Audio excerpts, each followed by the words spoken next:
Good evening, everyone, and welcome to Caregiver Advocacy Series 4. So தொடர்ந்து ஒவ்வொரு மாதமா நம்ம புற்றுநோய் சம்பந்தமா முதல் வியாழக்கிழமை அன்னைக்கு நம்ம கனெக்ட் பண்ணி பேசிட்டு வரோம். புற்றுநோய் சம்பந்தமான பல வகையான இன்ஃபர்மேஷன்ஸ் நம்ம பகிர்ந்துட்டு வந்திருக்கோம். யாரும் அதை பத்தி மிஸ் பண்ணியிருந்தீங்க அப்படின்னா நம்ம யூடியூப் சேனல்ல இருக்கு, அதை தவறாம பாருங்க. கடந்த சில மாதங்களா நம்ம மார்பக புற்றுநோய் சம்பந்தமா பார்த்துட்டு வரோம். அதை எப்படி கண்டுபிடிக்கிறது, எந்த மாதிரியான ட்ரீட்மெண்ட்ஸ் அதுக்கு கொடுக்கலாம், மெடிடேஷன்ஸ் இல்ல அறுவை சிகிச்சை, இந்த மாதிரியான விஷயங்கள்லாம் கடந்த சில மாதங்களா பார்த்தோம். ஸோ அதை தொடர்ந்து இந்த மார்பக புற்றுநோய் தொடர் 4 அதுல கதிர்வீச்சு அதை பத்தி நம்ம பார்க்க போறோம். ஸோ நம்மளுக்கு கதிர்வீச்சை பத்தி தெளிவா சொல்றது நம்ம டாக்டர் சோஃபியா மேம் நம்மளோட இருக்காங்க, senior consultant radiologist in Trichy. We warmly welcome you, ma'am. Thank you, Ma. Thank you, Aishwarya, for this opportunity. Thank you, ma'am. உங்களோட பிஸி ஷெட்யூல்ல நீங்க எங்களுக்கு டைம் ஸ்பெண்ட் பண்ணி எங்களுக்கு இந்த கேள்விகள் எல்லாம் சொல்ல வந்ததுக்கு ரொம்ப தேங்க்யூ மேம். அண்ட் உங்களுக்கு எதுவும் கேள்விகள் இருக்கு அப்படின்னா நீங்க சாட் பாக்ஸ்ல பின் பண்ணலாம். கடைசியா நாம அந்த கேள்விகளை நம்ம கேட்கலாம். முதல் கேள்வி, இப்ப கதிர்வீச்சை கரண்ட் அப்படின்னு சொல்றாங்க. சோ கரண்ட் அப்படின்னா எங்களுக்கு கொஞ்சம் பயம், இதுவே ஒரு பதட்டத்தை தரக்கூடிய ஒரு சொல்லா இருக்கு. இது கரண்ட் வைக்கிறது அப்படின்னா எதுவும் வலிக்குமா, எதுவும் அந்த மாதிரி எதுவும் கரண்ட் வைக்கிற மாதிரியான சிகிச்சையாங்க இது? இல்ல இல்ல ஐஸ்வர்யா, இது ஜென்ரலாவே பேச்சு வழக்குல இது கரண்ட் வைக்கிறதுன்னு முன்ன இருந்து பழகிட்டதால பொதுமக்கள் மத்தியில ரேடியேஷன் அப்படின்னாலே அது கரண்ட் அப்படின்னு சொல்லி ஒரு மிஸ்கன்செப்ஷன், இது தப்பான ஒரு புரிதல் தான் மக்கள் மத்தியில இருக்கு. கரண்ட்டுக்கும் இந்த ரேடியேஷனுக்கும் எந்த விதமான சம்பந்தமும் கிடையாது. ரேடியேஷன் அப்படின்னா நம்ம எப்படி நெஞ்சுக்கு எக்ஸ்ரே படமோ சிடி ஸ்கேனும் எடுக்கிறோமோ அதுவும் ரேடியேஷன் தான். ஸோ தெரப்பிங்கிறதும் ரேடியேஷன் தான். அப்போ அதுக்கும் இதுக்கும் என்ன வித்தியாசம் அப்படின்னு பாத்தீங்கன்னா, இப்ப எக்ஸ்ரே சிடி ஸ்கேன் அதெல்லாம் நோய் கண்டுபிடிப்புக்காக பயன்படுத்துறது. கொஞ்சம் டோஸ் அதுல கொடுக்க போற ரேடியேஷனோட டோஸ் குறைவா இருக்கும். ரெண்டாவது, அது ஒரு நாளுக்கு மட்டும்தான் நம்ம எக்ஸ்போஸ் பண்றோம் பேஷண்ட்டை. எப்படி இதே ரேடியேஷன் தெரப்பியா மாறுது அப்படின்னு பாத்தீங்கன்னா, வைத்தியமாக மாறுது அப்படின்னு பாத்தீங்கன்னா, இந்த ரேடியேஷனை வைத்தியமா கொடுக்கும்போது நம்ம ஒரு நாளா கொடுக்க போறது இல்லை. தொடர் சிகிச்சை, அதாவது 1 வாரம், 10 நாள், 30 நாள் அந்த மாதிரி கொடுக்கும்போது இதுவே நமக்கு நோய்க்கு தீர்வளிக்கிற வைத்தியமா மாறுது. இன்னொன்னு டோசேஜ், சிடி ஸ்கேனுக்கு கொடுக்குற டோஸை விட தெரப்பி கொடுக்குற டோஸ் கொஞ்சம் மாறுபடும்.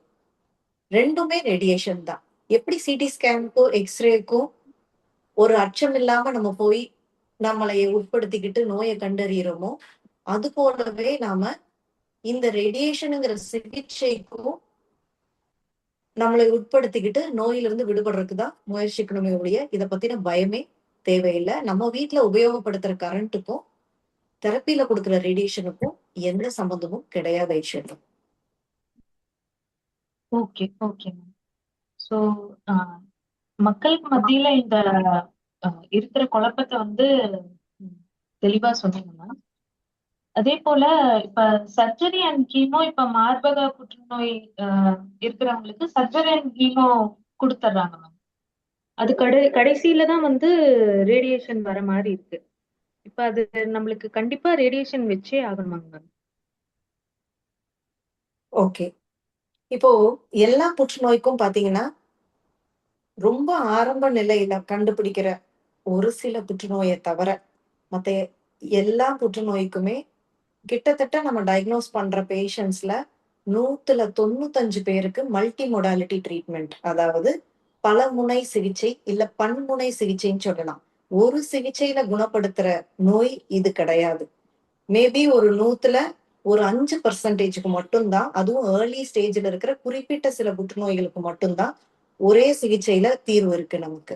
மத்தபடி 95% ஆஃப் த டைம் நமக்கு பன்முனை சிகிச்சை. ஒண்ணு கீமோ சர்ஜரி, இல்ல ரேடியேஷன் கீமோதெரபி, இல்ல 3மே உட்படுத்தி குடுக்குற மாரி இருந்தா தான் குணப்படுத்துற சிகிச்சையாவே இது அமையும். அதுபோலதான் இந்த மார்பக புற்றுநோய்க்கு பெரும்பாலுமே நம்ம இந்த 3 முனை சிகிச்சைகளுமே தர மாரி தான் இருக்கும். எதுக்காக அப்படின்னு கேட்டீங்கன்னா, இந்த அறுவை சிகிச்சையும், ரேடியேஷன் தெரப்பியும் லோக்கல் தெரப்பின்னு சொல்லுவோம். அந்த உறுப்புக்கு உட்பட்டு மட்டுமே இந்த சிகிச்சைகள் இருக்கும். இப்ப சர்ஜரி அப்படின்னா, மார்புல இருக்கிற கட்டிய வந்து சர்ஜரியில எடுத்துருவாங்க.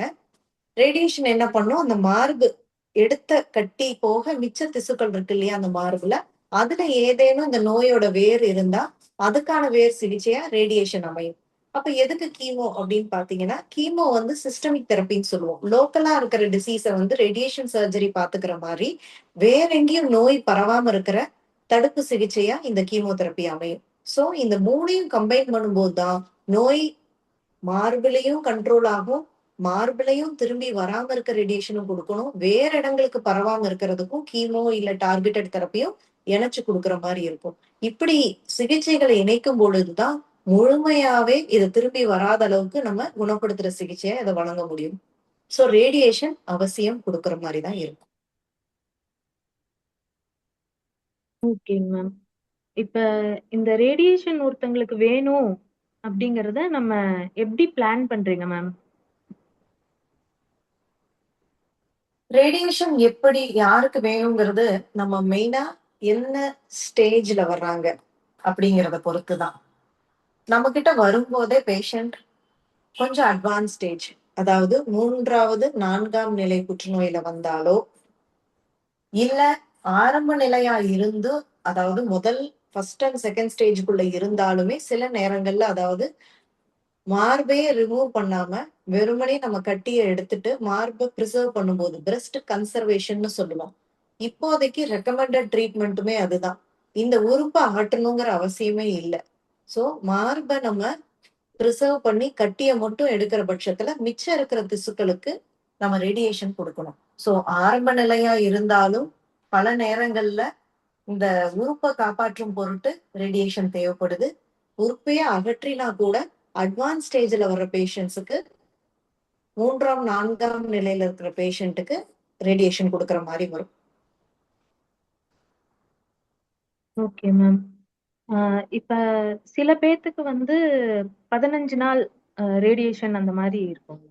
இப்ப சில பேத்துக்கு கொஞ்சம் நாட்கள் வந்து அதிகமா இருக்கிற மாரியான ரேடியேஷன்ஸ் வந்து பிளான் பண்ற மாரி இருக்கு. ஸோ இப்ப பேஷண்ட்ஸ்குள்ளேயே என்ன ஆகுது அப்டின்னா, ஏன் எனக்கு கொஞ்சம் கம்மியா இருக்கு? ஏன் எனக்கு அதிகமா இருக்கு? அப்டிங்கிற மாரியான சந்தேகங்கள்லாம் வந்து அதிகமா இருக்குங்க மேம். அவங்களே கம்பேர் பண்ணிக்கிறாங்க. ஸோ இது எப்டி யூசுவலா எப்டி இவங்களுக்கு இதுதான் நீடடா இருக்கும் அப்டின்னு டிசைட் பண்றீங்க மேம்? ஓகே. முதல்ல ரேடியேஷனுக்கு வர பேஷண்ட்ஸ நாங்க 2 விதமா பிரிச்சுக்குவோம். ஒண்ணு வந்து கியூரேட்டிவ் ரேடியேஷன் குணப்படுத்தும் சிகிச்சைக்கு உட்படுத்துறவங்க. இன்னொன்னு பாலியேட்டிவ் ரேடியேஷன். பாலியேட்டிவ் அப்படிங்கிறது நோய் பரவிய நிலையில இருப்பாங்க. நோய கட்டுப்படுத்துறதுக்காக குடுக்கறது. நோய குணப்படுத்துற சிகிச்சைகள் பொதுவாகவே 3லிருந்து 5 வாரங்களுக்கு இருக்கும். இந்த நோய் கட்டுப்படுத்துற சிகிச்சை, அதாவது பரவிய நிலையில வர்றவங்களுக்கு வலி நிவாரணம், வலிய நிவாரணம் குடுக்கணும். இல்ல பேஷண்ட்டுக்கு வீக்கத்த குறைக்கணும் அப்படின்னு குடுக்குற ரேடியேஷன் பொதுவாவே 10 நாள். 5 இல்ல 10 நாட்களுக்கு மட்டுமே இருக்கும் இந்த ரேடியேஷன். சோ வந்த உடனே பேஷண்ட்ட பாலியேட்டிவ் நோய் கட்டுப்பாட்டு சிகிச்சையா, இல்ல குணப்படுத்தும் சிகிச்சையான்னு நாங்க 2 விதமா பிரிச்சுக்குவோம். இப்ப இந்த குணப்படுத்துற சிகிச்சையில வர்றவங்க, அறுவை சிகிச்சை, கீமோதெரபி இதெல்லாம் முடிச்சு வர்றவங்களுக்கு, அவங்கள்லயுமே சில பேருக்கு 3 வாரம், சில பேருக்கு 5 வாரம் அப்படின்னு நாங்க பிரிக்கிறோம். இப்போ யாருக்கு என்ன அப்படின்னா, எப்பவுமே ஸ்டாண்டர்ட் முன்ன இருந்த பழைய கோல்டு ஸ்டாண்டர்ட் வந்து அந்த 5 வார ட்ரீட்மெண்ட். 25 நாள்னு சொல்லுவோம். அதுதான் ஸ்டாண்டர்டா இருந்துச்சு. பட் சயின்ஸ் அட்வான்ஸ் ஆக ஆக, அறிவியல் வந்து அட்வான்ஸ் ஆயிட்டே வரும்போது, நம்ம டோஸ் எல்லாம் மாடிஃபை பண்ணி, டெக்னிக் எல்லாம் புதுசா வந்ததுனால, நம்மளால குறுகிய காலத்திலேயே அந்த ரேடியேஷன குடுக்க முடியும். அதனால 5 வாரம்ங்கிறது 3 வாரமா மாறிடுச்சு. ஸோ 3 வாரத்துக்குள்ளேயே நம்ம கம்ப்ளீட் கியூரேட்டிவ் ட்ரீட்மெண்ட்டை கொடுத்துடலாம். சில நேரம் இன்னுமே நாங்க 5 வாரம் இன்னும் கொடுத்து இப்போ லேட்டஸ்ட் வந்து என்ன ரெக்கமெண்டேஷன்னா அந்த 3 வீக்ஸ் 3 வார ட்ரீட்மெண்ட் தான். அப்போ ஏன் இன்னுமே 5 வாரம் ட்ரீட்மெண்ட் சில பேருக்கு பரிந்துரைக்கிறோம் அப்படின்னா, பேசிக்கலி நம்ம இன்சூரன்ஸ் பேக்கேஜை பொறுத்து தான். ஒவ்வொருத்தருடைய ஃபைனான்சியல் கண்டிஷன் பொறுத்து ஒருத்தர் வந்து முதலமைச்சர் காப்பீடு திட்டம், இல்ல பிரதமர் காப்பீடு திட்டத்துல வருவாங்க. அந்த வகையில பாத்தீங்கன்னா, அவங்களுக்கு அந்த 5 வார ட்ரீட்மெண்ட் தான் இன்னுமே ஸ்டாண்டர்டா இருக்கு. ஏன்னா, அவங்க இன்னும் பாலிசிஸ் ரிவைஸ் பண்ணாததுனால நம்ம அந்த இன்சூரன்ஸ்ல வரும்போது 25 நாள். மத்த பிரைவேட் இன்சூரன்ஸ் பேயிங் பேஷண்ட்ஸ்க்கெல்லாம் 3 வீக்ஸ் தான் மாறிடுச்சு. ஸோ லேட்டஸ்ட் ரெக்கமெண்டேஷன் மார்பக புற்றுநோய்க்கு 3 வார சிகிச்சை தான். Okay ma'am. ஸோ இந்த ரேடியேஷன் டைம்ல எந்த மாதிரியான சைடு எஃபெக்ட்ஸ் எல்லாம் இருக்குங்க மேம்? அது எப்படி நாங்க மேனேஜ் பண்றது? ஓகே. ரேடியேஷன் அப்போ பொதுவா எந்த பகுதிக்கு இப்ப நம்ம பிரஸ்ட் கேன்சர் பத்தி மார்பக புற்றுநோய் பத்தி பேசுறதுனால அவங்களுக்கான சைடு எஃபெக்ட்ஸ் அப்படின்னு பாத்தீங்கன்னா ஜென்ரலா ஒரு ஃபெட்டிக் இருக்கும், ஒரு டயர்ட்னஸ் இருக்கும் எல்லா பேஷண்ட்டுக்குமே. இந்த ட்ரீட்மெண்ட் அப்ப சொல்லுவாங்க ரொம்ப அசந்து வருது, படுத்தே தான் இருக்கிற மாதிரி இருக்கு, அந்த அளவுக்கு ஒரு ஃபெட்டிக் இருக்கும். இது இல்லாம பாத்தீங்கன்னா லோக்கல் நம்ம குடுக்குற இடம் மட்டுமே பாத்தீங்கன்னா தோல் நிறம் மாறும், கொஞ்சம் கருப்பாகும். அது சில பேருக்கு ரேடியேஷன் முடியும் போது அந்த மேல் தோல் உரியறதுக்கு வாய்ப்பு இருக்கு. ஸோ இவ்வளவுதான் ட்ரீட்மெண்ட் அப்போ பேஷண்ட்டுக்கு வரக்கூடிய சைடு எஃபெக்ட்ஸ். ஒண்ணு அசதி ஃபெட்டிக்னு சொல்லக்கூடியது, தோல் நிறமாற்றம். சில பேருக்கு மட்டும் ஒரு 5ல இருந்து 10% பேருக்கு மட்டும் மேல் தோல் உரியறதுக்கு வாய்ப்பு இருக்கும். பட் இதை தவிர வேற பெரிய அளவுல எந்த சைடு எஃபெக்ட்ஸும் இப்ப இருக்கிற ட்ரீட்மெண்ட் டெக்னிக்ல நம்ம பாக்குறதே கிடையாது. இதை எப்படி நாங்க மேனேஜ் பண்ணலாம் மேம்? இதுக்கு யூசுவலா அந்த ஃபெட்டிக்கு பெருசா நம்ம ஒண்ணும் பண்ண முடியாது. ரெஸ்ட் தான் எடுக்க சொல்லுவேன். மத்தபடி அது ஃபெட்டிக் வந்து ட்ரீட்மெண்ட் முடிஞ்சதுமே ஒரு 1 வாரம், 2 வாரத்துல பேஷண்ட்டே அந்த அசதி எல்லாம் தெளிவாகி ரொம்ப ஆக்டிவ் ஆக ஆரம்பிச்சுடுவாங்க. இந்த தோல் பர்ட்டெய்னிங் டு அந்த ஸ்கின் சேஞ்சஸ்க்கு வந்து ட்ரீட்மெண்ட் அப்ப எந்த பகுதிக்கு நம்ம ரேடியேஷன் வைக்கிறோமோ, அந்த பகுதிய மட்டும் சோப் போடக்கூடாது. எந்த கெமிக்கலும் எங்கள கேட்காம அப்ளை பண்ணக்கூடாது. ஃபார் எக்ஸாம்பிள் சில பேரு ஏதாவது கிரீம் அப்ளை பண்ணுவாங்க, லோஷன், எண்ணெய், தைலம் அது எதுவுமே தடவக்கூடாது. தோல் நிறம் மாறினாலும் விட்டுறணும். விட்டுட்டு அது ட்ரீட்மெண்ட் முடிஞ்சதுக்கு அப்புறம் ஒரு 2 வீக்ஸ்க்கு அப்புறம் நீங்க பார்த்தீங்கன்னா, அந்த கலர் தானாவே போயிட்டு பழைய நிறம் திரும்பி வர ஆரம்பிக்கும். ஸோ டியூரிங் ட்ரீட்மெண்ட் பிரிகாஷன் நம்ம பாதுகாத்துக்க வேண்டியது என்ன அப்டின்னா, கெமிக்கல் எதுவும் யூஸ் பண்ணக்கூடாது. சோப்பு, கிரீம், ஆயில் எதுவும் அப்ளை பண்ணக்கூடாது. முக்கியமா சுடு தண்ணி. ஆல்ரெடி ரேடியேஷன் அந்த ஸ்கின்ன வந்து கொஞ்சம் ஆ சேஞ்சஸ் வர ஆரம்பிக்கும்போது, நம்ம அதுக்கு மேல எதுவும் வந்து அதாவது ஒத்தடம் குடுக்குறதோ, சூடு படுற மாதிரி சுடு தண்ணி யூஸ் பண்றதோ கூடவே கூடாது. ஏன்னா சில நேரம் மழையா இருக்கு, கிளைமேட் ரொம்ப சில்லுன்னு இருக்குன்னு சுடு தண்ணீல பேஷண்ட்ஸ் குளிச்சுடுவாங்க ரேடியேஷன் அப்போ.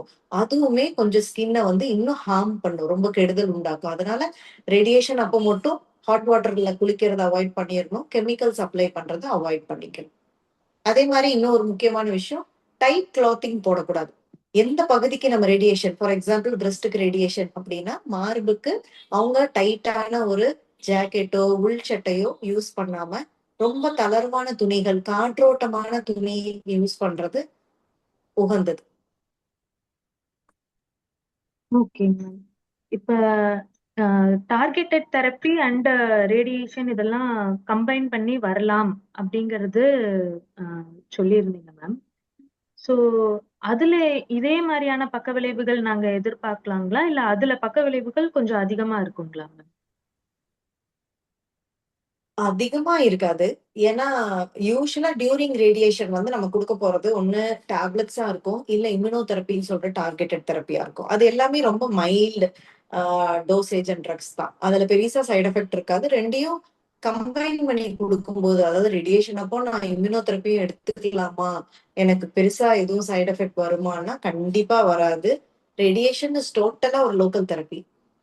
இம்யூனோ தெரப்பியுமே இன் ஜெனரல் கீமோவோட உங்களுக்கு சைட் எஃபெக்ட்ஸ் ரொம்ப கம்மி. பார்த்தீங்கன்னா, வாமிட்டிங், டயர்ட்னஸ் கூட பெரிய அளவுல இருக்காது. ஸோ, நான் இப்ப சொன்ன இந்த ரேடியேஷன் ரிலேட்டட் சைட் எஃபெக்ட் தவிர, வேற ரத்த அணுக்கள் குறைபாடெல்லாம் கூட கீமோ அளவுக்கு டார்கெட்டட் தெரப்பில இருக்காது.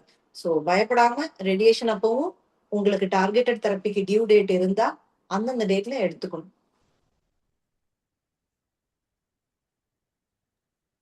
Okay ma'am. இப்ப இந்த சுடு தண்ணி இதெல்லாம் படக்கூடாது அப்படின்னு சொன்னீங்க. இதுல பேஷண்ட்ஸுக்கு பெரிதளவுல ஒரு பயம், ஒரு நம்பிக்கை இருக்கிறது என்னன்னா, இது ஆஹ் எங்கேயும் என்னோட ஸ்கின்னை எரிச்சிடுமோ, இல்ல அது பேர்ன் ஆயிடுமோ, என் ஸ்கின் அந்த இடமே வந்து பேர்ன் ஆகி பெர்மனண்டா கருப்பு கலர்ல ஆயிடுமோ அப்படிங்கிற பயம் கொஞ்சம் வந்து அதிகமா இருக்குங்க மேம். இதுல சில பேர் என்ன பண்றாங்கன்னா, இந்த எண்ணெய் எல்லாம் வைக்க கூடாதுன்னு சொன்னீங்க. அது வந்து அந்த எண்ணெய் ஹோம் ரெமெடிஸ் எல்லாம் யூஸ் பண்றது, இது எல்லாமே வந்து பண்றது உண்டுங்க மேம். சோ இது நாங்க ஹோம் ரெமெடிஸ் யூஸ் பண்ணலாமா? இந்த ஸ்கின் பேர்ன் ஆகிறது எங்களுக்கு ஸ்கின் பேர்ன் ஆயிடுமா, கருப்பு கலர்ல ஆயிடுமா, இல்ல தோலுக்கு இது உறிஞ்சிருமா? இந்த மாதிரியான குழப்பங்களுக்கு கொஞ்சம் எங்களுக்கு தெளிவுபடுத்துங்க மேம். ஓகே. ஸ்கின் பேர்ன் ஆகாது ரேடியேஷன்ல. ஸோ இதுவுமே ஒரு தப்பான புரிதல் தான். ஏன் அப்படின்னா, முன்னெல்லாம் பார்த்தீங்கன்னா, இப்போ ஃபோனே எடுத்துக்கலாம். முன்னாடி வந்து நம்ம ட்ரங்க் கால் யூஸ் பண்ணி ஃபோன் தூரமா இருக்கவங்களுக்கு பேசுவோம். அதுக்கப்புறம் ஃபோனே கொஞ்சம் பெருசா வந்துச்சு. இப்போ எல்லாம் ரொம்ப சயின்ஸ் அட்வான்ஸ் ஆகி கையடக்கமான கைபேசி வந்துருச்சு. ஸோ அது மாதிரி தான் ரேடியேஷன் மெஷினும். கிட்டத்தட்ட ஒரு 20, 25 வருஷம் முன்னாடி பார்த்தீங்கன்னா, பழைய ரேடியேஷன் மெஷின்ஸ்லலாம் கொஞ்சம் அந்த ஸ்கின் எஃபெக்ட்ஸ் ஜாஸ்தி தான் இருந்துச்சு. இந்த தோல்ல வர்ற சைட் எஃபெக்ட்ஸ் வந்து கொஞ்சம் கூடுதலாவே இருந்துச்சு. அதனால தான் இந்த தோல் எரிஞ்சிடுமோ, வெந்துடுமோ, அதுல புண்ணோ, கொப்பளமோ வந்துருமோங்கிற பயம் ஜாஸ்தி. அந்த டைம்ல இருந்த சைட் எஃபெக்ட்ஸோட கேரி ஓவர் எஃபெக்ட், அதுல இருந்து ஸ்ப்ரெட் ஆன ரூமர்ஸ் தான் பீப்பிள் இன்னுமே ரேடியேஷன் வச்சா ரொம்ப தொந்தரவு பண்ணும் அப்படின்னு பயப்படுறாங்க. ஆனா, இப்ப இருக்கிற மெஷின், லேட்டஸ்ட் மெஷின் முன்னாடி 25, 30 வருஷம் முன்னாடி இருந்ததுக்கும், இப்ப இருக்கிற மெஷின் அண்ட் டெக்னாலஜியும் பார்த்தீங்கன்னா, ரொம்ப அட்வான்ஸ் ஆயிடுச்சு. அவ்ளோ ஒரு மினிமல் சைட் எஃபெக்ட்ஸ் எல்லாம் ரொம்ப ரொம்ப குறைவு. தோலுக்கு கூட எதுவுமே ஆகுறதில்ல. நான் சொன்ன மாதிரி வெறும் தோலோட நிறம் மட்டும் தான். அதாவது கொஞ்சம் கருப்பாகும் தோல். அந்த அளவுல மட்டுமே ட்ரீட்மெண்ட்டே கம்ப்ளீட் பண்ணிட்டு போயிடுறாங்க எல்லா பேஷண்ட்டுமே. பெரிய அளவுல தோல் ரியாக்ஷன்ஸ் கூட நாங்க எதுவுமே பார்க்கறதில்ல. ஸோ பயப்படாம தோலெல்லாம் பர்ன் ஆகுறதில்ல. அதெல்லாம் பழைய மெஷின்ஸ்ல இட் டிட் ஹேப்பன். பட் இப்போ இருக்கிற டெக்னாலஜில absolutely no burning of skin அதெல்லாம் எதுவுமே இருக்கிறதில்ல ரேடியேஷன்ல. ஸோ சிம்பிளா முடிச்சுக்கலாம். இன்னொன்னு 2வது கேள்வி, இந்த ஓன் மெடிகேஷன்ஸ் இல்ல வேற அவுட் சைட் பிரிஸ்கிரிப்ஷன்ஸ் எல்லாம் இந்த ஸ்கின் பர்னுக்கு அப்ளை பண்ணலாமா அப்படின்னு கேக்குறாங்க. கட்டாயமா கூடாது. ஏன்னா நெறைய பேர் வந்து தெரிஞ்சவங்க சொன்னாங்க, இல்ல நாங்க கேள்விப்பட்டோம். நானே பார்த்திருக்கேன். சில நேரம் வீட்ல வந்து ஏதாவது லைட்டா ஒரு சின்ன ஸ்கின் ரியாக்ஷன் இல்ல சேஞ்ச் வந்துச்சுன்னா, மஞ்சத்தூள்லாம் தடவிட்டு வந்துருவாங்க பேஷண்ட்ஸ். அது மாரிலாம் பண்ணாதீங்க. ரேடியேஷன் வைக்கிற இடத்த நம்ம எதுவுமே பண்ணலைனாலே சைட் எஃபெக்ட்ஸ் ரொம்ப மினிமலா இருக்கும். ஸ்கின் கலர் சேஞ்சோடயே நம்ம ட்ரீட்மெண்ட் முடிச்சிடலாம். பர்னுக்கு நம்ம ஏதாவது அப்ளை பண்ணணும்னாலும் எங்கள கன்சல்ட் பண்ணிட்டு டாக்டர்ஸ கேட்டுட்டு எங்களோட பிரிஸ்கிரிப்ஷன் படி நாங்க என்ன சொல்றோமோ அத மட்டும் அப்ளை பண்ணா போதும். வேற நீங்களா எதையுமே அப்ளை பண்ணக்கூடாது. Okay ma'am. இப்ப இன்னொரு ஒரு அஹ், நம்பிக்கை என்ன இருக்குன்னு பாத்தீங்க அப்படின்னா, இந்த ரேடியேஷன் அப்படிங்கிறதே ஒரு புரிதல் என்னன்னா, கேன்சர் பரவுமோ, ரேடியேஷன்னால கேன்சர் வருமோ. இப்ப போன் ரேடியேஷன், இந்த போன் டவர் ரேடியேஷன், இதுலலாம் கேன்சர் வந்தது, கேன்சர் வருது அப்படிங்கிற மாதிரி எல்லாம் சில நம்பிக்கைகள் இருக்கு. சோ அப்படிங்கும்போது இந்த ரேடியேஷன்னால கேன்சர் பரவிடுமோ, இல்ல இது வந்து வேற ஒரு இடத்துல உடம்புல எனக்கு கேன்சர் வரக்கு இந்த ரேடியேஷன் வந்து ஆஹ் வழியா இருக்குமோ, ஒரு ரீசனா இருக்குமோ அப்படிங்கிறது ஒரு நம்பிக்கை மேம். இது எப்படி மேம் இது? ஆக்சுவலா இந்த ரேடியேஷன்னால கேன்சர் பரவுறது இல்ல. அது ஃபர்ஸ்ட் பாயிண்ட். ரேடியேஷன்னால கேன்சருக்குன்னு ஒரு குணமே நோய் பரவுறது தான். இப்ப கேன்சர் வந்து பாத்தீங்கன்னா, எங்க ஆரம்பிச்சதோ அந்த உறுப்போட மட்டும் இருக்கிறது இல்ல. அந்த உறுப்புல இருந்து மத்த உறுப்புகளுக்கு பரவுறதே அந்த புற்றுநோயோட ஒரு குணம். சோ ஒரு ட்ரீட்மெண்ட் இப்ப ரேடியேஷனோ, கீமோவோ நம்ம செய்யறோம், இல்ல சர்ஜரியே பண்றோம். பண்ணுனதுக்கு அப்புறம் நோய் பரவி இருந்தாலோ, இல்ல பரவ ஆரம்பிச்சாலும் அது சிகிச்சையினால கிடையாது. நம்ம ட்ரீட்மெண்ட்டே பண்ணலைனாலும் அந்த நோயுடைய இன்ஹெரண்ட் நேச்சரே பரவுற குணம் தான். ஸோ மோஸ்ட்லி நம்ம ட்ரீட்மெண்ட் எல்லாம் என்ன பண்ணும்னா, பரவறத கண்ட்ரோல் தான் பண்ணும். பரவாம தடுக்க தான் செய்யுமே ஒழிய, சிகிச்சையினால நோய் பரவல் வர்றதே கிடையாது. அது எந்த சிகிச்சையா இருந்தாலும் ரேடியேஷன், சர்ஜரி, கீமோ, எதனாலையுமே நோய் பரவுறது கிடையாது. சொல்ல போனா பரவுறத நம்ம தடுக்கிறோம் சிகிச்சை மூலமா. அதையும் மீறி சில நோய்கள் சில பேர்ல பரவுதா அப்படின்னா அது நோயோடைய வீரியமும் வேகத்தன்மையும் பொறுத்தது. நோய்க்கு கண்ட்ரோல் இல்லாம கட்டுப்பாட்டுக்கு வராம பரவுற நோய் இருக்கே ஒழிய சிகிச்சையினால பரவாது. பாயிண்ட் 1. 2வது, ரேடியேஷன்னால எதிர்காலத்துல புற்றுநோய் வரலாமா அப்படின்னு நீங்க கேட்டீங்கன்னா, அது சிகிச்சைக்கு உட்படுத்துற ரேடியேஷன்னால புற்றுநோய்கள் பெரும்பாலும் ரிப்போர்ட் ஆகுறது இல்ல. அது மாதிரி ரிப்போர்ட் ரேர் அக்கரன்சஸ் ரொம்ப ரொம்ப அபூர்வமா வருதா அப்படின்னா, மேபி ரேடியேஷன் வைக்கிற 1,00,000 பேர்ல யாராவது ஒருத்தருக்கோ 2 பேருக்கோ, அதுவும் எப்போ அப்படின்னா 10, 20 ஆண்டுகள் கழிச்சுதான் ரிப்போர்ட் ஆகுது. மினிமம் 10 வருஷம், 15 வருஷம் தாண்டி வரலாம். அதுவும் யாருக்கு 1,00,000த்துல ஒருத்தர் 2 பேருக்கு ரேரா ரிப்போர்ட் ஆயிருக்கு. சோ நாங்க என்ன சொல்றோம் அப்படின்னா, இன்னைக்கு புற்றுநோய குணமடைஞ்சு, இன்னைக்கு புற்றுநோய்க்கு ரேடியேஷன் வச்சு அவங்க குணமாயி 10 ஆண்டுகள், 20 ஆண்டுகள் கடக்க போற 1,00,000த்துல ஒருத்தர் யாருன்னு நமக்கு தெரியாது. சோ அந்த இது ரிமோட் பாசிபிலிட்டி. அது நடக்கலாம், நடக்காமயும் போகலாம். அது ஜெனரல் பாப்புலேஷனுக்கே அந்த ரிஸ்க் உண்டு. இப்ப 10, 20 வருஷம் இன்னைக்கு 40, 50 வயசுல இருக்கிறவருக்கு 20 வருஷம் கழிச்சு வேற புற்றுநோய் வருமா? வரலாம். அத நம்ம இந்த ரேடியேஷனோடயோ, கீமோவோடயோ நம்ம லிங்க் பண்ணிக்க தேவையே கிடையாது. அது ஒரு ஸ்பூரியஸ் கோரிலேஷனாவும் இருக்கலாம். இல்ல ரேர் அக்கரன்ஸாவும் இருக்கலாம். சோ ட்ரீட்மெண்ட் இன்னைக்கு நம்ம செஞ்சுக்கிட்டு, இப்ப வந்திருக்கிற கேன்சர்ல இருந்து விடுபடுறது தான் முக்கியம். இப்ப பண்ற ட்ரீட்மெண்ட்னால கட்டாயமா கேன்சர் பரவுறது இல்ல. இத இன்ஃபாக்ட் சொல்லப்போனா பரவுறத நம்ம தடுக்கிறதுக்கு தான் இது எல்லாமே நம்ம செய்யணும்.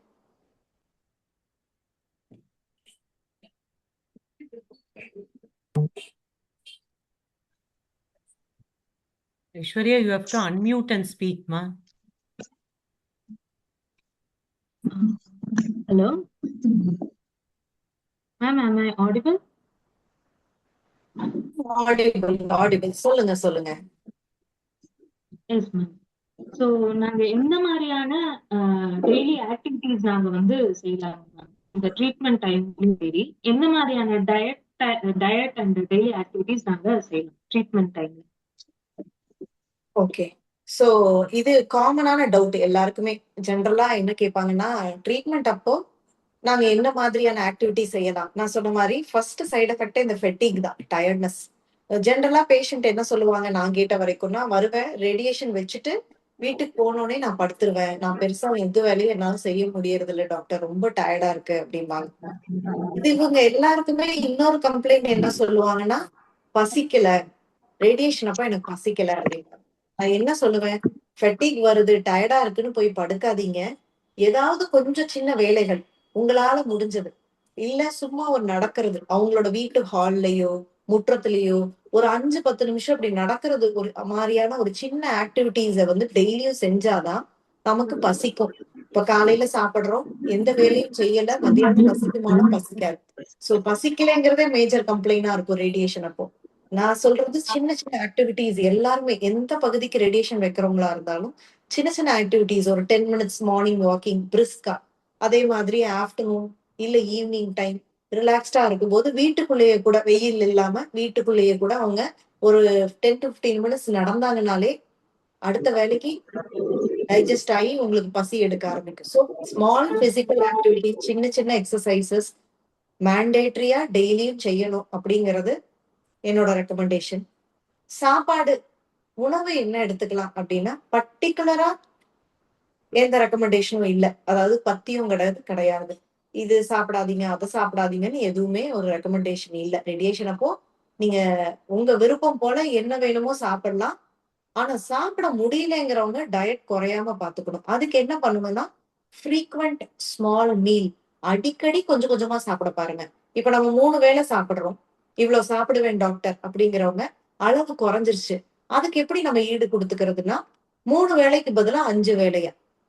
காலையில நான் 3 இட்லிக்கு பதிலா 1 1/2 இட்லி தான் சாப்பிடுறேன் அப்படின்னா, ஒரு 2 ஹவர்ஸ் கழிச்சு, அதாவது 10, 11 மணி வாக்குல கொஞ்சம் பயிறு வகைகள் ஏதோ ஒண்ணு, இல்ல அதே இட்லியோ, தோசையோ இன்னும் ஒண்ணு, அந்த டைம்ல கொஞ்சம் வயிறு காலியானதுக்கு அப்புறம் சாப்பிட ட்ரை பண்ணணும். சார் லஞ்ச் சாப்பிடுறீங்க, ஆனா லஞ்சே அளவு கம்மியா போச்சு. சோ 4 மணி 5 மணி போல மறுபடியும் கொஞ்சம் ஒரு சாதமோ, ஒரு டம்ளர் கஞ்சியோ எடுத்துக்கணும். சோ இந்த மாதிரி அடிக்கடி இன் பிட்வீன் கொஞ்சம் எடுத்துக்கிறது மூலமா அந்த மொத்த இன்டேக்க நம்ம பேலன்ஸ் பண்ண ட்ரை பண்ணணும். இன்னொன்னு நான் ஸ்ட்ராங்கா ரெக்கமெண்ட் பண்றது புரோட்டீன் ரிச் டயட். அதாவது புரதச்சத்து அதிகமா இருக்கிறத சாப்பிட்டீங்கன்னா ரேடியேஷன் சைடு எஃபெக்டே கம்மியா இருக்கும். புண்ணெல்லாம் கம்மியா வரும். ரொம்ப புண்ணு ஆகாது. அது என்ன புரோட்டீன் ரிச்னா நம்ம வீட்டு சாம்பார் பருப்பு, பருப்பு ஜாஸ்தி சேர்த்திக்கலாம். பருப்பு வகைகள் எதுனாலும் புரோட்டீன் தான். பருப்பு சாப்பிட முடியாதவங்க egg. Egg is rich in protein. So நான் என்ன சொல்லுவேன், ரேடியேஷன் அப்ப டெய்லியுமே எக் சாப்பிடுறவங்க ஒரு எக் டெய்லியுமே மினிமம் கட்டாயமா எடுத்துக்கோங்க. அதுல எல்லோ ஒயிட்னு எல்லாம் பிரிக்க வேண்டாம். அதனால எந்த கெடுதலும் உள்ள முழு முட்டையுமே நீங்க எடுத்துக்கலாம். மஞ்சக்கரு, வெள்ளைக்கரு எல்லாமே. ஸோ புரோட்டீன் கிடைச்சிடும், ஃபேட் கிடைச்சிடும், வெயிட் லாஸ் ஆக மாட்டோம். இது ரொம்ப மெயினான பாயிண்ட். ஸோ சின்ன சின்ன உடல் ஆக்டிவிட்டிஸ், எக்ஸசைஸ், வாக்கிங் ஒரு 10 நிமிஷம் ரேடியேஷன் அன்னைக்கு கூட. இன்னொன்னு சாப்பாடு.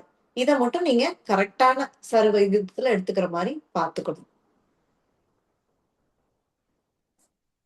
ஓகேங்க மேம். இன்னொரு ஒரு சின்ன ஒரு டவுட்டுங்க. இந்த ரேடியேஷன்னால இன்ஃபர்டிலிட்டி ஆகுமா அப்படிங்கறதும் ஒரு கேள்வியா கேக்குறாங்க மேம். அது அந்த மாதிரி ஆகுமா மேம்? ரேடியேஷன்னால இன்ஃபர்டிலிட்டி எப்ப வரும் அப்படின்னா, கரெக்டா நம்ம ஆணோ பெண்ணோ இருவருக்கும் அந்த குழந்தை பேரு உறுப்புகளுக்கு சார்ந்து ரேடியேஷன் அந்த பகுதிக்கே போய் நம்ம ரேடியேஷன் வச்சோம்னா இன்ஃபர்டிலிட்டி வரலாம். நான் தலைக்கு ரேடியேஷன் வைக்கிறேன், கழுத்துக்கு இல்ல மார்புக்கெல்லாம் ரேடியேஷன் வைக்கிறேன்னா அப்ப வந்து நமக்கு இன்ஃபர்டிலிட்டி வராது. இன்ஃபர்டிலிட்டினா என்னன்னு நம்ம பேஷண்ட் புரியுற மாதிரி நான் சொல்லிடுறேன். அதாவது குழந்தை பேரு இல்லாம போயிடுமோ அப்படிங்கிற பயம் இருக்கிறவங்களுக்காக இதை சொல்றேன். ரேடியேஷன் வந்து எந்த பகுதிக்கு வச்சாலும் இன்ஃபர்டிலிட்டி வராது. பட் குறிப்பிட்டு இப்போ ஆண்களுக்கு டெஸ்டிஸ்லயோ இல்ல லேடிஸ்க்கு வந்து ஓவரிங்கிற அந்த சினை முட்டைக்கே நம்ம போய் ரேடியேஷன் வச்சா மட்டும்தான் இவங்க சொல்ற மாதிரி அந்த இன்ஃபர்டிலிட்டி வரலாம். அப்போ நாங்க என்ன பண்ணுவோம் அப்படின்னா, பொதுவாவே திருமணம் ஆகாதவங்க, திருமணம் ஆகாம இன்னும் குழந்தை பேரு இல்லாதவங்க, இல்ல குழந்தைக்கு பிளான் பண்ணணுங்கிறவங்க, அவங்களுக்கு இந்த சினை முட்டைக்கோ டெஸ்டிஸுக்கோ ரேடியேஷன் வைக்கிற மாதிரி ஒரு சூழ்நிலை வந்தா மட்டும் முன்னாடியே அவங்களுக்கு அந்த ஓவரி பிரிசர்வேஷனும் ஸ்பெர்ம் பேங்கிங்கும் நாங்க பரிந்துரைச்சிருவோம். பட் ஃபேமிலி கம்ப்ளீட் ஆனவங்களுக்கு அதை பத்தி பிரச்சனை இல்லை. ஒண்ணு, நான் சொன்ன மாதிரி ஓவரிக்கும் டெஸ்டிஸை தவிர வேற எந்த இடத்துக்கு வச்சாலுமே நமக்கு இன்ஃபர்டிலிட்டி வராது. தலைக்கு, கழுத்துக்கு, நெஞ்சுக்கு, வயிறுக்கெல்லாம் வைக்கும்போது எந்த இன்ஃபர்டிலிட்டியும் வராது. ஓகேங்க மேம். இப்போ உங்களோட எக்ஸ்பீரியன்ஸ்ல நிறைய பேஷண்ட்ஸ் பார்த்திருப்பீங்க மேம். ஸோ இப்ப நம்ம பேசப்படாத சில நம்பிக்கைகள், அவங்களுக்கு எதுவும் தவறான ஒரு எண்ணம் கதிர்வீச்சு மேல இருக்குது அப்படின்னா அது எந்த மாதிரியான எண்ணங்கள் எதுவும் இருக்குதாங்க மேம்? ஆக்சுவலா நிறைய இருக்கு. என்னன்னா பேஷண்ட்ஸை பொறுத்த வரைக்கும் நான் என்ன சொல்லுவேன்னா, எக்ஸ்பர்ட்ஸ் ஒப்பீனியனை கேளுங்க. பொதுவான நம்மளுடைய தப்பான புரிதல் அண்ட் அண்டர்ஸ்டாண்டிங் எல்லாம் எங்கிருந்து வருதுன்னா, செவி வழி செவித்தியில யாரோ சொல் கேட்டு. அந்த யாரோ வந்து யாருன்னு பாத்தீங்கன்னா, உங்களுக்கு தூரத்துல சொந்தக்காரங்க, தெரிஞ்சவங்க, பக்கத்து வீடு, எதிர்த்த வீடு, வேலை செய்யற இடத்துல பழகுனவரு, அவங்க எல்லாம் வந்து உங்களை பயமுறுத்துவாங்க. இது வேண்டாம், ரேடியேஷன் வச்சுக்காதீங்க. அவங்களுக்குமே ரேடியேஷன் வச்சு அவங்க அனுபவத்துல சொல்றாங்களான்னா இல்ல.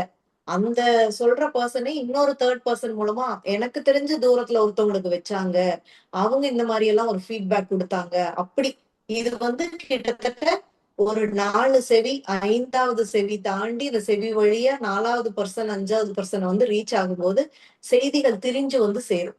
அப்போ யார் இதை பத்தி கரெக்டா உங்களுக்கு கைட் பண்ண முடியும்னா எக்ஸ்பர்ட்ஸ் மட்டும்தான். அந்த எக்ஸ்பர்ட்ஸ் வந்து டாக்டர்ஸ், இல்ல டாக்டர்ஸ்லயே நிறைய ஸ்பெஷாலிட்டி இருக்கிறதுனால நீங்க இந்த புற்றுநோய் சிகிச்சை துறையில இருக்கிற டாக்டரையே நீங்க ஏதாவது ஒரு ஆன்காலஜிஸ்ட கேட்டு ஒரு கிளியர் அண்டர்ஸ்டாண்டிங் வராம இந்த சிகிச்சை வேணாலும் மறுக்கிறதே தப்பு. ஏன்னா இதையே இன்னும் டவுட் ப்ராக்டிஸ் பண்ற நாங்க மட்டும்தான் உங்களுக்கு அந்த கிளாரிட்டி கொடுக்க முடியும். அப்ப டாக்டர் நீங்க சொல்றது கரெக்டா நான் எப்படி தெரிஞ்சுக்கலாம் அப்படின்னு கூட சில பேர் கேள்வி கேட்பாங்க. அப்போ எங்களுக்கு தெரிஞ்சவங்க சொன்னாங்களே அப்படின்னா, அந்த தெரிஞ்சவங்க neither they will be a doctor. But ஆனா அதை பாயிண்ட் எடுத்துட்டு நம்மகிட்ட வருவாங்க. நான் என்ன சொல்றேன், எக்ஸ்பர்ட்ஸ் மட்டும்தான் உங்களுக்கு தெளிவான விளக்கம் கொடுக்க முடியும். இந்த மாதிரி தேர்ட் பர்சன், ஃபோர்த் பர்சன், நான் மெடிக்கல் பீப்புள் தெரிஞ்சவங்க உங்க மேல அக்கறையில தான் கண்டிப்பா சொல்றாங்க, நான் இல்லைன்னு சொல்லல. பட் அதனோட உண்மை தன்மையை அறியாம அதை நம்ம அப்படியே பை வேர்ட் எடுத்துக்கிறது தான் தப்பு.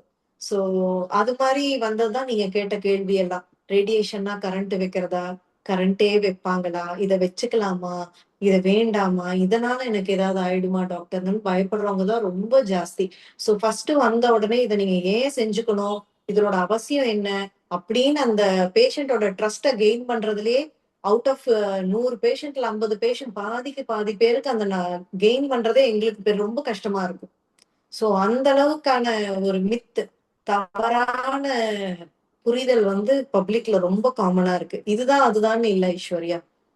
ட்ரீட்மெண்ட் ரேடியேஷன்னாலே ஒரு ஃபியர், ரேடியேஷன்னாலே பயம். ஸோ அது வேண்டியது இல்லைங்கிறது தான் என்னுடைய இது. ஓகே, எங்களுக்கு ரொம்ப நல்லா எக்ஸ்பிளைன் பண்ணீங்க மேம். இந்த ரேடியேஷன் பத்தியும் அதோட தவறான நம்பிக்கைகள் பத்தியும், அது எப்படி பதட்டமாகாம இருக்கணும் அப்படிங்கறத பத்தியும் தெளிவா சொன்னீங்க மேம். யாருக்கும் எதுவும் கேள்வி இருக்கு அப்படின்னா கேட்கலாம். சாட் பாக்ஸ்ல எதுவும் கேள்வி இல்ல. நிறைமதி மேம்.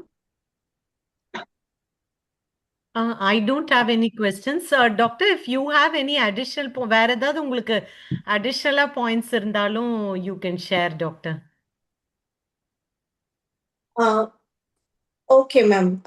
ஜென்ரலா இதுதான் டயட், பிசிக்கல் ஆக்டிவிட்டி, என்ன செய்யணும் என்ன செய்யக்கூடாது டியூரிங் ரேடியேஷன். டயட் அட்வைஸ் நான் சொல்லும்போது எல்லாமே சாப்பிடலாம் அப்படின்னு சொன்னேன். சில நேரம் ரேடியேஷன் அப்போ மட்டும் இந்த வெள்ளை அணுக்கள் குறைவு ஏற்படும். சில பேருக்கு ரத்தம் வார வாரம் நம்ம செக் பண்ணுவோம். அதுல வெள்ளை அணுக்கள் குறைபாடு இருக்கும்போது மட்டும் சமைச்ச பொருளை சாப்பிடுங்க.